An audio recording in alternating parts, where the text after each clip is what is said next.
नमस्कार। दोपहर समाचार में आपका स्वागत है।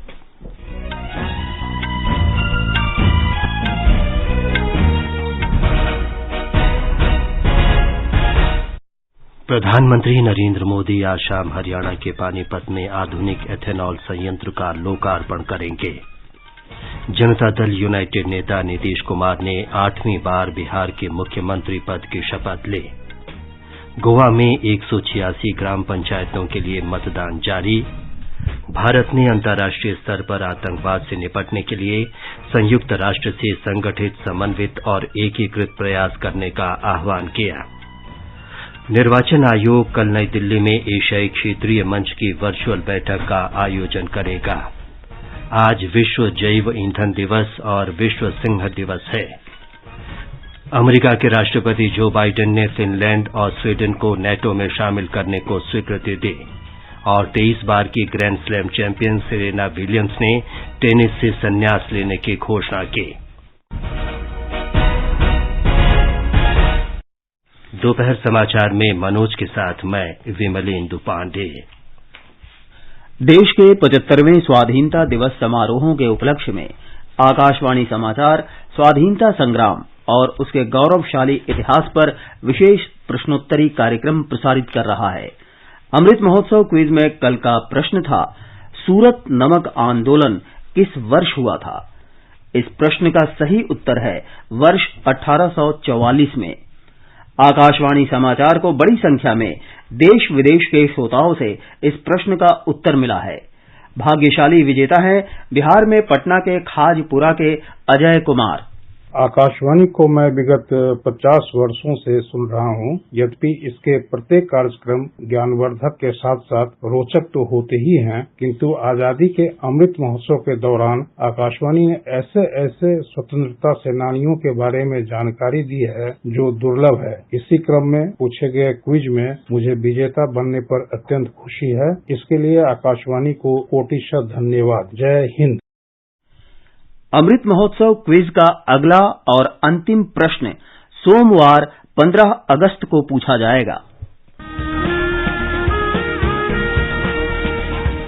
आजादी के 75 वर्षों का पर्व अमृत महोत्सव के पावन अवसर पर आकाशवाणी समाचार लेकर आया है अमृत महोत्सव क्विज। आप भी इस क्विज का हिस्सा बन सकते हैं। हमारे समाचार बुलेटिनों में पूछे गए स्वतंत्रता आंदोलन से जुड़े प्रश्नों का जवाब देकर आपसे ये सवाल प्रत्येक सोमवार और मंगलवार को सुबह 8 बजे प्रसारित होने वाले बुलेटिन समाचार प्रभात में पूछे जाएंगे। श्रोता email Amrit Mahotsav quiz @prasarabharati.gov.in पर अपने जवाब भेज सकते हैं। आप अपने जवाब व्हाट्सएप नंबर 8826546262 पर भी भेज सकते हैं। विजेता का चुनाव सही जवाबों में से लकी ड्रॉ के माध्यम से होगा और इसकी घोषणा अगले दिन इसी बुलेटिन में की जाएगी। विजेता को प्रमाण पत्र के साथ एक उपहार भी दिया जाएगा। साथ ही विजेता का नाम हमारे ट्विटर हैंडल पर भी फ्लैश होगा। तो आइए मनाएं आजादी के 75 वर्षों का पर्व अमृत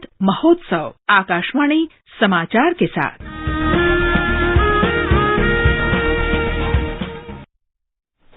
अब समाचार विस्तार से। प्रधानमंत्री नरेंद्र मोदी आज वीडियो कॉन्फ्रेंस के माध्यम से हरियाणा के पानीपत में एथेनॉल संयंत्र का लोकार्पण करेंगे। ये संयंत्र देश में जैव ईंधन के उत्पादन और उपयोग को बढ़ावा देने तथा ऊर्जा क्षेत्र को अधिक सुलभ, सक्षम और कुशल बनाने के प्रधानमंत्री के प्रयासों के अनुरूप है। दूसरी पीढ़ी के इस एथेनॉल संयंत्र का निर्माण इंडियन ऑयल कॉरपोरेशन ने 900 करोड़ रुपए से अधिक की लागत से किया है। ये परियोजना कचरे से कंचन उत्पादित करने के भारत के प्रयासों में एक नया अध्याय जोड़ेगी। इससे लगभग 2 लाख टन पराली से प्रतिवर्ष 3 करोड़ लीटर एथेनॉल बनाया जा सकेगा।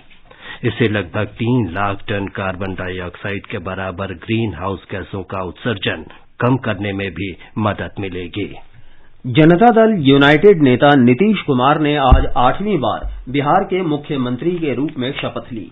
राज्यपाल फागू चौहान ने श्री कुमार को पद और गोपनीयता की शपथ दिलाई।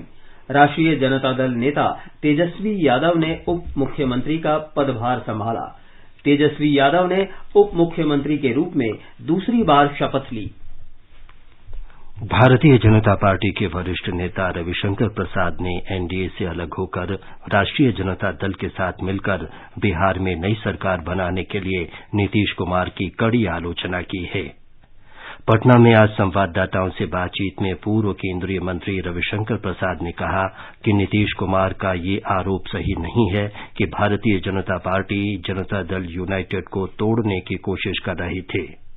कैसे कहते हैं कि भाजपा ने आपको कमजोर करने की कोशिश की? आपको कमजोर तो प्रदेश की जनता ने किया था, फिर भी प्रधानमंत्री नरेंद्र मोदी जी ने आप मुख्यमंत्री बनाया। फिर अब आप कह रहे हैं कि भाजपा अटल जी और आडवाणी जी वाली भाजपा नहीं है, तो 20 में जीत के आप साथ क्यों थे? आप उसी वक्त कहते कि हमको इस बीजेपी से नहीं पटेगी। तो ये तो कमाल की बात है। 17 में आप दोबारा साथ आ गए, आराम से साथ रहे, 19 का लोकसभा का चुनाव जीता, 20 का विधानसभा का चुनाव जीता, और जब 22 का अगस्त चल रहा है तो आप कह रहे हैं भाजपा हमको तोड़ने की कोशिश करती है। ये क्या मतलब है इसका? हमारा स्पष्ट कहना है नीतीश जी, आप बिहार की जनता के जनादेश का अपमान कर रहे हैं। श्री प्रसाद ने सवाल उठाया कि जब राज्य में तत्कालीन राष्ट्रीय जनता दल प्रमुख लालू यादव के खिलाफ भाजपा सरकार चारा घोटाले की जांच करा रही थी, तब श्री कुमार ने भाजपा का सहयोग क्यों लिया? गोवा की सभी 186 पंचायतों के लिए मतदान सुबह 8 बजे शुरू हुआ और शाम 5 बजे तक चलेगा। मतदान शांतिपूर्ण चल रहा है। कुल 1464 पंचायत सदस्यों का चुनाव किया जाएगा। मतगणना 12 अगस्त को होगी। 5038 उम्मीदवार मैदान में हैं। 64 उम्मीदवार निर्विरोध चुने गए हैं। मुख्यमंत्री डॉक्टर प्रमोद सावंत ने पाले कोठाम्बी में अपना वोट डाला। संवाददाताओं से बातचीत में मुख्यमंत्री ने कहा कि स्वयं पूर्ण गोवा योजना की प्रधानमंत्री नरेंद्र मोदी ने सराहना की है और देश के अन्य राज्य इस मॉडल को अपनाने के लिए प्रयास कर रहे हैं। भारत ने एकजुट, समन्वित और संयुक्त रूप से अंतर्राष्ट्रीय आतंकवाद का सामना करने का आह्वान किया है। आतंकी कार्रवाई के कारण अंतर्राष्ट्रीय शांति और सुरक्षा के खतरे पर संयुक्त राष्ट्र सुरक्षा परिषद के सत्र में भारत के स्थायी प्रतिनिधि रुचिरा कंबोज ने कहा कि आतंकी खतरे दुनिया भर में बढ़ते जा रहे हैं। उन्होंने कहा कि आतंकियों से निपटने में दोहरा रवैया नहीं अपनाना चाहिए। श्रीमती कंबोज ने कहा कि ये अत्यधिक खेद की बात है कि विश्व के कुछ सर्वाधिक कुख्यात आतंकियों से संबंधित वास्तविक और प्रमाण आधारित प्रस्ताव पर फैसला टाला जा रहा है। The practice of placing holes and blocks on listing requests without giving any justification must end. It is most regrettable that genuine and evidence-based listing proposals pertaining to some of the most notorious terrorists in the world are being placed on hold. Double standards and continuing politicization have rendered the credibility of the sanctions regime at an all-time low. Shrimati Kamboj ने कहा कि सदस्यों को अच्छे और बुरे आतंकी की व्याख्या करने के प्रयासों से बचना चाहिए, क्योंकि इससे अवसरवादी ताकतों को अपनी सुविधा के अनुसार कुछ आतंकी गतिविधियों को न्यायोचित ठहराने का अवसर मिलता है। ये समाचार हमारी वेबसाइट newsonair.com/hindi और हमारे mobile app news on AIR पर भी उपलब्ध हैं। सुनो ना, हाँ? सोच रहा हूँ अपना बिजनेस क्यों न बढ़ा लूं। तो रोका किसने है? हाँ? रोका तो किसी ने नहीं, पर समझ नहीं आ रहा कि मदद किससे मांगूं। मुझसे। तुमसे? तो अच्छा बताओ फिर। आकाशवाणी है ना, मैंने सुना है उसका नेटवर्क देश भर में फैला है। पर उससे मेरा क्या फायदा? देखो, फायदा है, जिस शहर में चाहो विज्ञापन की मदद से उपभोक्ताओं तक पहुँच जाओ। पर अब ये भी तो बता दो कि आकाशवाणी से संपर्क कैसे करूं? बहुत आसान है, मैं बताती हूँ। नंबर नोट करो, 870-001-4242। ओ, 870-001-4242। लो अभी फोन लगाता हूँ 870-001-4242 पर।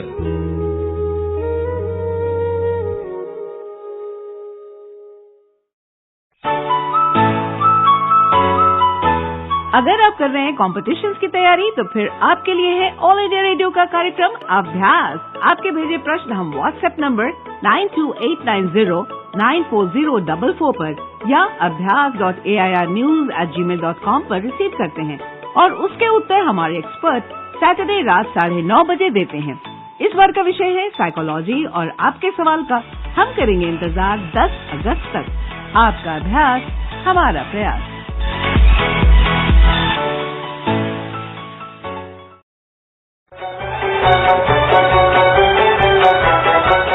बर्फ से ढके पहाड़, हवा के साथ झूमते चीड़ चिनार, झीलों पर तैरते शिकारे, हरी भरी घाटियों के दिलकश नजारे। आकाशवाणी समाचार आपके लिए लेकर आया है जम्मू कश्मीर विशेष श्रृंखला एक नई सुबह। हम बात करते हैं विकास की, निवेश की, पर्यटन की, संस्कृति की और रोज हो रहे बदलावों की।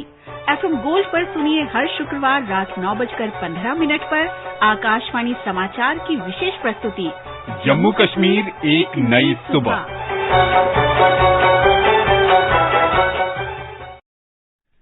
दोपहर समाचार में आपका फिर स्वागत है। निर्वाचन आयोग कल नई दिल्ली में एशियाई क्षेत्रीय मंच की बैठक का वर्चुअल आयोजन करेगा। ये बैठक चुनावों को समावेशी, सुगम्य और भागीदारी पूर्ण बनाने के विषय पर आयोजित की जा रही है। मंच की इस बैठक के बाद अगले महीने लोकतंत्र के लिए वैश्विक शिखर सम्मेलन होगा। ये सम्मेलन मैक्सिको का राष्ट्रीय निर्वाचक संस्थान आयोजित करेगा।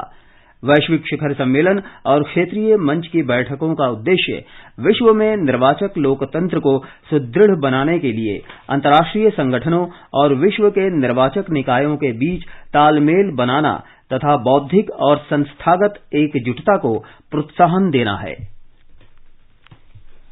केंद्र सरकार ने कर हस्तांतरण व्यवस्था के तहत राज्यों को 2 किस्तों में 1,16,000 करोड़ रुपए से अधिक की राशि जारी कर दी है। सरकार ने उत्तर प्रदेश को करीब 21,000 करोड़ रुपए, बिहार को 11,000 करोड़ रुपए से अधिक और मध्य प्रदेश को 9,000 करोड़ रुपए से अधिक की राशि जारी की है। वित्त मंत्रालय ने कहा है कि राज्यों को उनके पूंजीगत और विकास खर्चों में राज्यों की स्थिति मजबूत करने के लिए केंद्र सरकार कर हस्तांतरण के वायदे पर कायम है।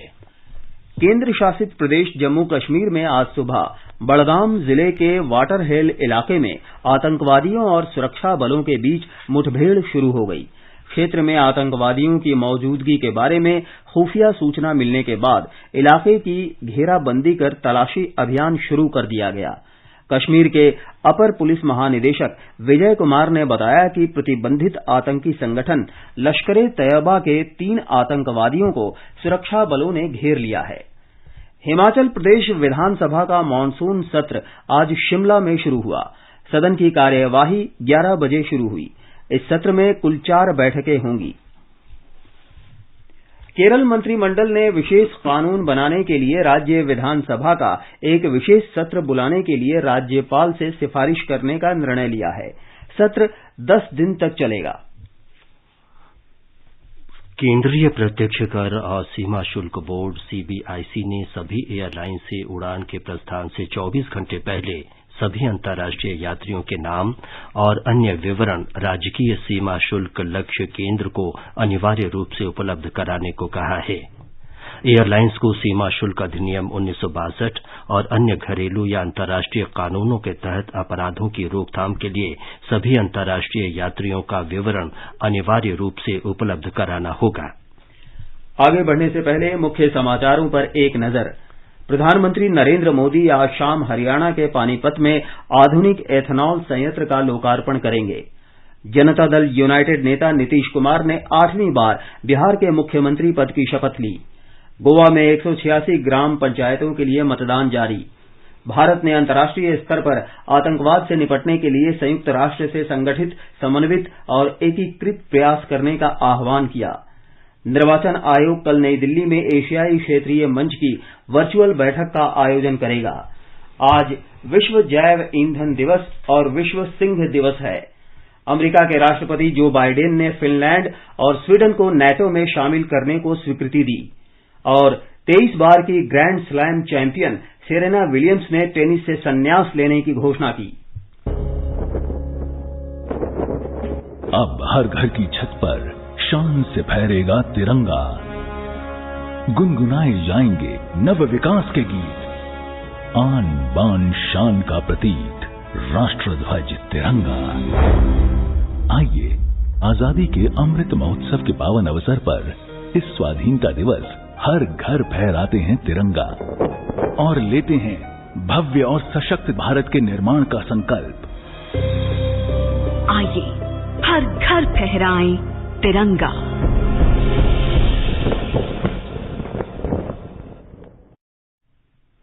अमेरिका के राष्ट्रपति जो बाइडेन ने फिनलैंड और स्वीडन के नेटो गठबंधन में शामिल होने के दस्तावेजों पर हस्ताक्षर कर दिए हैं।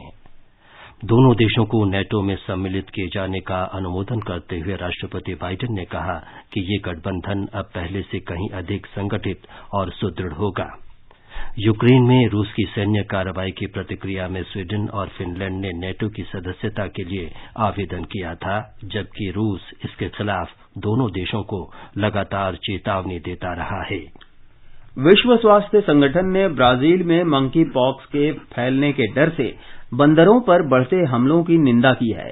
संगठन की प्रवक्ता मार्गरेट हैरिस ने संवाददाताओं को बताया कि लोगों को ये जानना चाहिए कि मंकी पॉक्स अब मनुष्य से मनुष्य में फैल रहा है।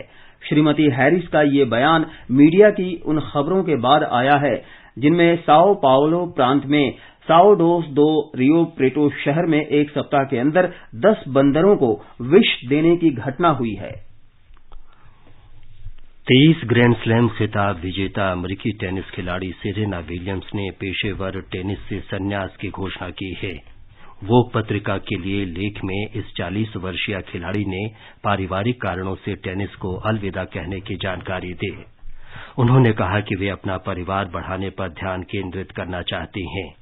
सेरेना का लक्ष्य 29 अगस्त से शुरू हो रहा यूएस ओपन टेनिस टूर्नामेंट है। ये उनका अंतिम टूर्नामेंट हो सकता है। विमेन्स टेनिस एसोसिएशन की महिला एकल रैंकिंग में वे 319 सप्ताह तक नंबर 1 खिलाड़ी रह चुकी हैं। आजादी के अमृत महोत्सव के हिस्से के रूप में आकाशवाणी समाचार स्वतंत्रता आंदोलन से संबंधित 75 कड़ियों का कार्यक्रम निशान प्रसारित कर रहा है। इसका प्रसारण प्रत्येक बुधवार को परिक्रमा में शाम 4:45 पर किया जाता है।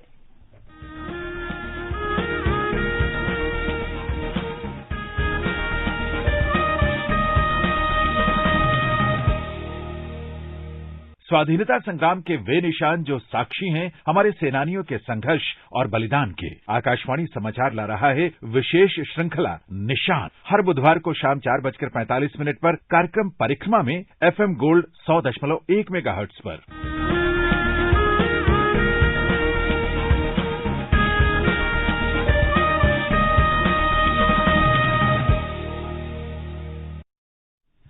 आजादी का अमृत महोत्सव के अंतर्गत आइए अब सुनते हैं आकाशवाणी की विशेष प्रस्तुति आजादी का सफर। आजादी का Amrit Mahotsav.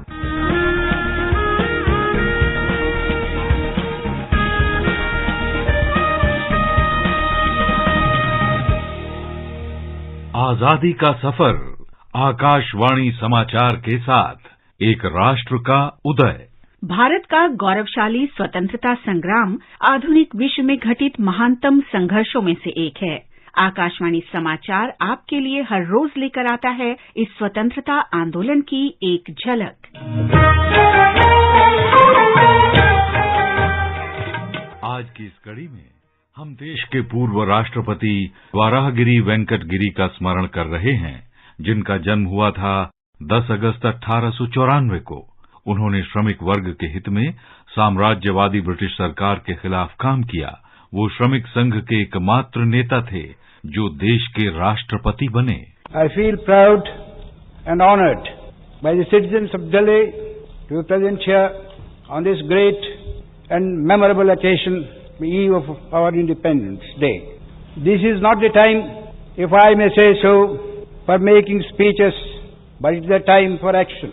In the first instance, we should remember the great martyrs, our great leaders, our father of the nation, our ex-prime ministers, who have sacrificed their all for securing independence. Berhampur और मद्रास में आरंभिक शिक्षा के बाद गिरी 1913 में डबलिन में प्रतिष्ठित किंग्स इंड में शामिल होने गए।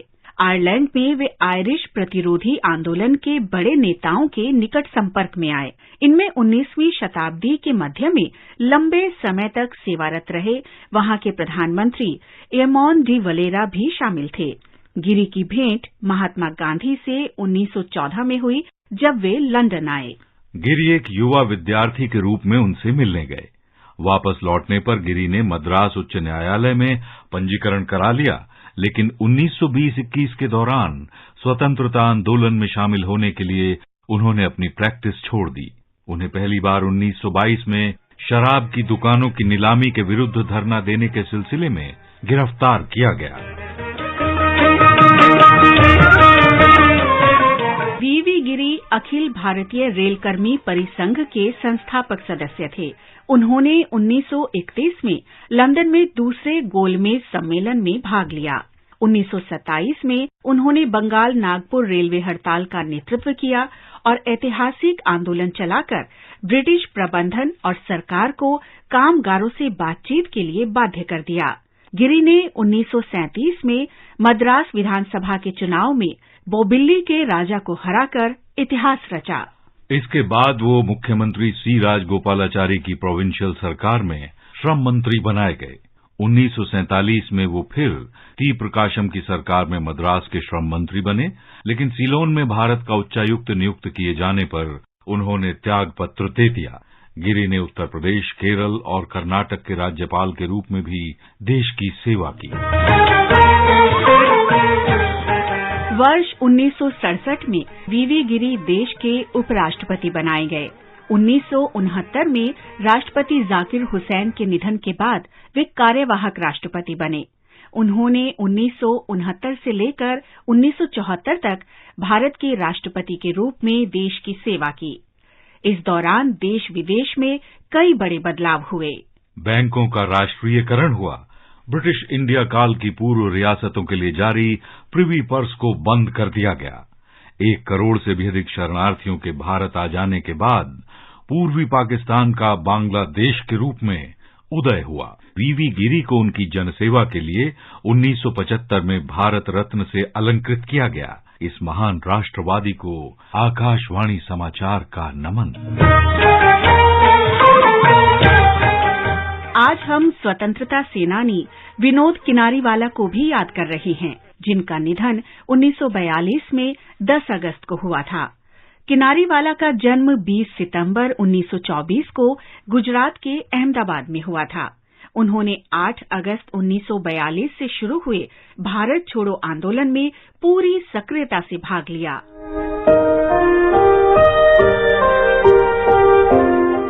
आंदोलन के दौरान किनारीवाला के कॉलेज के विद्यार्थी अहमदाबाद में एकत्र हुए। ब्रिटिश सरकार के खिलाफ नारे लगाते हुए उन्होंने 10 अगस्त 1942 को भारत छोड़ो का आह्वान किया। पुलिस के सहायक अधीक्षक अपने पुलिस बल के साथ आंदोलन स्थल पर पहुंचे और विद्यार्थियों पर गोली बरसाने का आदेश दिया। इसी गोलीबारी में विनोद किनारीवाला आंदोलन स्थल पर ही शहीद हो गए। इस जांबाज शहीद को आकाशवाणी समाचार की भावभीनी श्रद्धांजलि।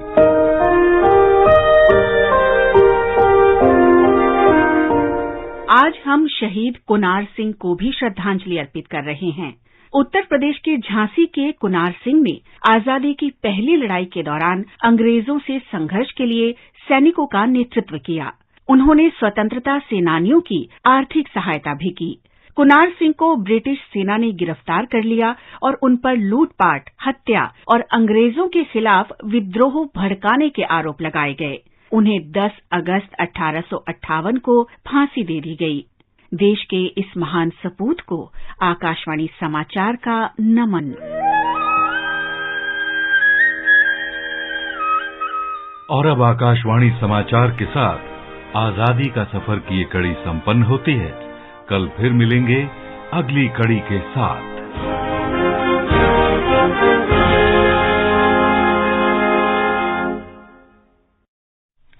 ये समाचार आकाशवाणी से प्रसारित किए जा रहे हैं। ताज़ा समाचार जानने के लिए आप हमारे Twitter handle @AIR News Hindi को फॉलो कर सकते हैं। आकाशवाणी आपके लिए लेकर आया है कार्यक्रम एक कदम और बुजुर्गों के लिए। 14 अगस्त को प्रसारित होने वाले हमारे कार्यक्रम का विषय है बुजुर्गों का खान पान। आप अपने सवाल हमें 11 अगस्त तक भेज सकते हैं। हमारा व्हाट्सएप नंबर है 9289094044। आप अपने सवाल हमें इस पते पर ईमेल भी कर सकते हैं, एक कदम और AIRnews@gmail.com। ये आकाशवाणी है। आज विश्व जैव ईंधन दिवस है। इसका उद्देश्य पारंपरिक जीवाश्म ईंधन के विकल्प के रूप में गैर जीवाश्म ईंधन के महत्व के बारे में जागरूकता पैदा करना है। इस वर्ष का विषय है कार्बन न्यूट्रल वर्ल्ड की ओर जैव ईंधन। आज विश्व सिंह दिवस भी मनाया जा रहा है। इसका उद्देश्य शेरों के बारे में जागरूकता पैदा करना और उनके संरक्षण के लिए तुरंत ध्यान दिया जाना जरूरी है। पर्यावरण, वन और जलवायु परिवर्तन मंत्री भूपेंद्र यादव ने ट्वीट संदेश में कहा कि एशियाई शेरों की संख्या 29% बढ़ी है। श्री यादव ने बताया कि उनके मंत्रालय ने शेरों के संरक्षण के लिए अनेक पहल की हैं। राष्ट्रव्यापी टीकाकरण अभियान के तहत देश में अब तक 207 करोड़ से अधिक कोविड रोधी टीके लगाए जा चुके हैं। पिछले 24 घंटे में 15,21,000 से अधिक टीके लगाए गए। इसी अवधि में 16,000 नए लोगों में संक्रमण की पुष्टि हुई। देश में इस समय कुल 1,28,261 मरीजों का इलाज चल रहा है। स्वस्थ होने की दर 98.52% है। राजस्थान में जोधपुर के मंडोर कृषि विश्वविद्यालय में विकसित संकर बाजरे की नई किस्म MPMH-17 किसानों के बीच काफी लोकप्रिय हो रही है। बाजरे की इस नई किस्म में आयरन और जिंक प्रचुर मात्रा में है, जो कुपोषण को समाप्त करने में भी कारगर साबित होगी। राष्ट्रपति द्रौपदी मुर्मू और प्रधानमंत्री नरेंद्र मोदी ने पश्चिम बंगाल के बीरभूम में सड़क दुर्घटना में लोगों की मृत्यु पर दुख व्यक्त किया है। राष्ट्रपति ने शोक संतप्त परिवारों के प्रति संवेदना व्यक्त की और घायलों के शीघ्र स्वस्थ होने की कामना की। प्रधानमंत्री ने कहा कि मृतकों के निकट परिजनों को प्रधानमंत्री राहत कोष से 2-2 लाख रुपए और घायलों को 50-50 हजार रुपए दिए जाएंगे। बीरभूम जिले में कल राज्य परिवहन की बस और ऑटो रिक्शा की टक्कर में 8 महिलाओं सहित 9 लोगों की मृत्यु हो गई थी। आज का संस्कृति संदेश केंद्रित है अभिनेता और निर्देशक प्रेम अदीब पर। बताओ मुझे बताओ मेरे प्रभु श्री राम कहाँ। भारतीय सिनेमा में मर्यादा पुरुषोत्तम भगवान राम पर कई फिल्में बन चुकी हैं। कई कलाकारों ने श्री राम का चरित्र निभाया, लेकिन इनमें से अभिनेता प्रेम अदीब को दर्शकों से जो प्यार मिला वो बेमिसाल रहा। प्रेम अदीब ने भरत मिलाप, राम राज्य, रामबाण, राम विवाह, राम नवमी, राम हनुमान युद्ध, राम लक्ष्मण और राम भक्त विभीषण जैसी कई लोकप्रिय फिल्मों में श्री राम की भूमिका निभाई। पुरानी फिल्मों के राम यानी शिव प्रसाद अदीब की आज जयंती है। 1916 में आज ही के दिन उत्तर प्रदेश के सुल्तानपुर में इनका जन्म हुआ था। लीड एक्टर के रूप में प्रेम की पहली फिल्म इंडस्ट्रियल इंडिया की निराला हिंदुस्तान थी। प्रेम ने अभिनय के अलावा फिल्मों का निर्माण भी किया। 1949 में उन्होंने राम विवाह का निर्माण और निर्देशन किया। भारत मिलाप में राम का रोल अदीब के करियर का सबसे अहम रोल साबित हुआ। फिल्म को कलकत्ता के समारोह में स्वर्ण पदक मिला। महात्मा गांधी ने अपने जीवन में केवल एक फिल्म देखी थी और वो थी राम राज्य। दर्शकों में भगवान राम की तरह पूजे जाने वाले प्रेम अदीब 1959 में राम को प्यारे हो गए।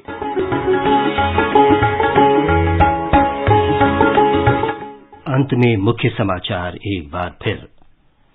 प्रधानमंत्री नरेंद्र मोदी आज शाम हरियाणा के पानीपत में आधुनिक एथेनॉल संयंत्र का लोकार्पण करेंगे। जनता दल यूनाइटेड के नेता नीतीश कुमार ने 8वीं बार बिहार के मुख्यमंत्री पद की शपथ ली।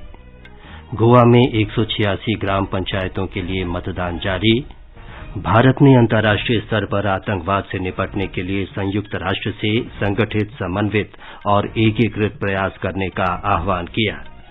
निर्वाचन आयोग कल नई दिल्ली में एशियाई क्षेत्रीय मंच की वर्चुअल बैठक का आयोजन करेगा। आज विश्व जैव ईंधन दिवस और विश्व सिंह दिवस है। इसके साथ ही दोपहर समाचार का ये अंक समाप्त हुआ। नमस्कार।